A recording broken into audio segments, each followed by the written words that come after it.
வணக்கம் நண்பர்களே. நம் சேனலுடைய நேயர்களோடு வாசகர்களோடு என்னுடைய ஒரு சந்தேகத்தை தீர்த்துக்க விரும்புகிறேன். அது என்னன்னு சொல்லி இந்த பதிவுக்குள்ளே போகிறதுக்கு முன்னாடி சேனல் சப்ஸ்கிரைப் பண்ணாதவங்க சப்ஸ்கிரைப் பண்ணிக்கோங்க, நோட்டிஃபிகேஷன் பெல் பதிவு பண்ணிக்கோங்க. அதான் என்னுடைய பதிவுகள் வந்து சேரும். சிலருக்கு தியாகம் செய்தார்களா அல்லது துரோகம் செய்தார்களா என்பதையே நம்மளால் கண்டுபிடிக்க முடியாது.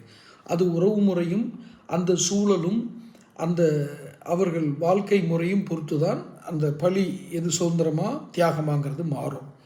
குறிப்பாக நான் உதாரணத்துக்கு எடுத்துக்கிட்டால் அம்மையார் ஜெயலலிதாவுடைய வாழ்க்கையில் சசிகலா செய்தது தியாகமாக துரோகமாக?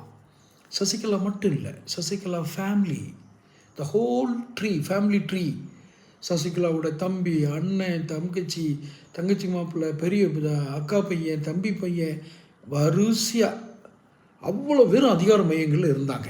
சரி, அது ஒரு அந்த பெண்மணி அம்மையார் ஜெயலலிதா வந்து ஒரு குடும்பம் பின்னணி இல்லாத இரத்த உறவுகள் கொண்ட குடும்ப பின்னணி இல்லாத ஒரு பெண்மணி. அதனால் அவங்களுக்கு நாங்கள் உறுதுணையாக இருந்தோம் அப்படின்னு சொன்னால் அவருக்கு ஒரு துளி கூட எந்த விதமான தர்ம சங்கடங்களும் ஏற்படாமல் பாதுகாத்திருக்க வேண்டும் இந்த சசிகலா குடும்பம்.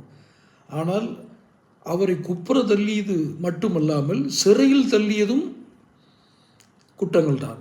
அவர் தனியாக செய்தாரா? யார்? அம்மையார் ஜெயலலிதா தனியாக செய்தாரா? தனியாக இந்த குற்றங்களை எல்லாம் செய்தாரா? தனக்காக செய்தாரா? ரெண்டு கேள்வியும் இருக்கு.